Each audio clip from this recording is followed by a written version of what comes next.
Hello everyone, welcome to my channel. In today's video, we're going to take a closer and more detailed look at a situation like this.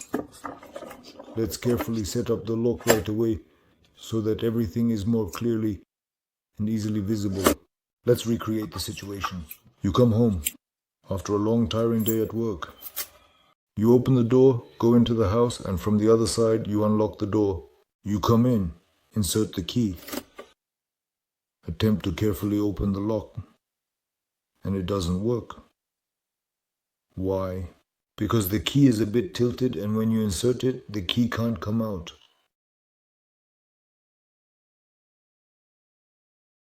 If, for example, the key was straight, after you come into the house and insert the key, it would come out a little, and you could unlock the lock.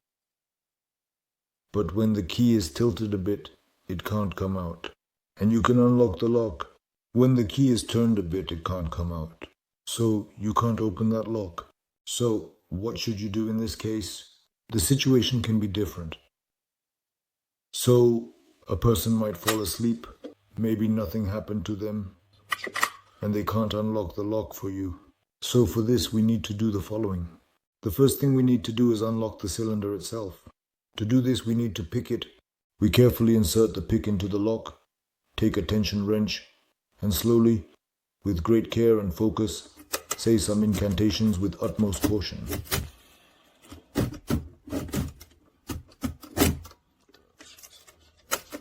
Let's pick this lock. After we have carefully unlocked the cylinder, we set it to the maximum initial position of the key rotation, so that it doesn't close again. If you turn it very close, for example, the pins will pop out and the lock will lock again. Yes, the cylinder. So we set it to the maximum initial position for turning again. Then we carefully take out the tension wrench, ensuring it is held firmly in our hand. Grab a suitable tool, like a pick, and gently insert that pick into the lock, making sure it is positioned correctly, and try to turn it completely, making a full and complete turn of the key. When we make a full turn of the key, we'll catch the key in its position and force it to turn along with our half of the cylinder. Once turned, the key will make a full turn and return to its original position.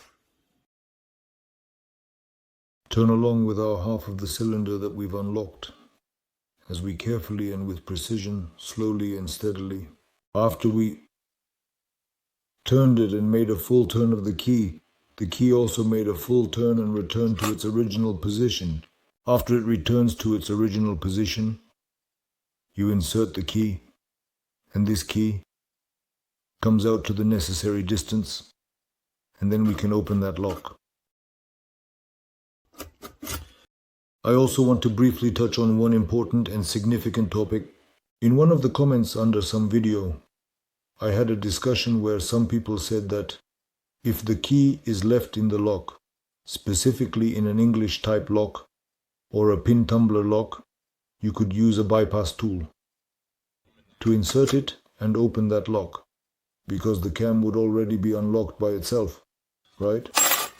So at that moment, the cam is already turning, and you could use the bypass tool to open that lock. That's not quite right. When you insert the bypass tool, the same one, and press against the cam, you need to apply pressure to create a connection and possibly control that cam.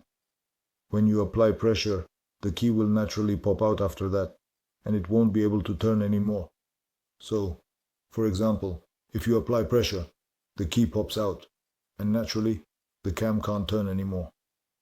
It's possible that in some cylinders, there used to be such a vulnerability, or maybe the hole for such cases requires a very thin bypass tool that probably just won't hold up and will break. I mean, it would have to be so thin that it could fit between the key and the cam. There's just no other option. It was possible, let's say, to control this camera, you need to press in order. When you apply pressure, the key will naturally pop out after that, and it won't be able to turn anymore. Like right now, for example, after applying pressure, the key popped out, and naturally, the cam can't turn anymore.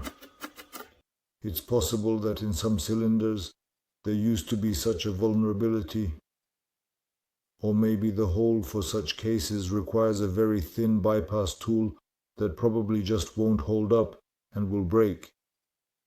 I mean, it would have to be so thin that it could fit between the key and the cam. There's just no other option. So you won't be able to open that lock if the key is on the other side with a bypass tool. So that's the video.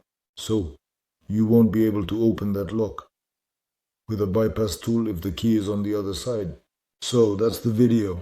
If someone liked it, definitely give it a like, subscribe to the channel, leave your comments. I'll try to respond to them as soon as I can. All the best.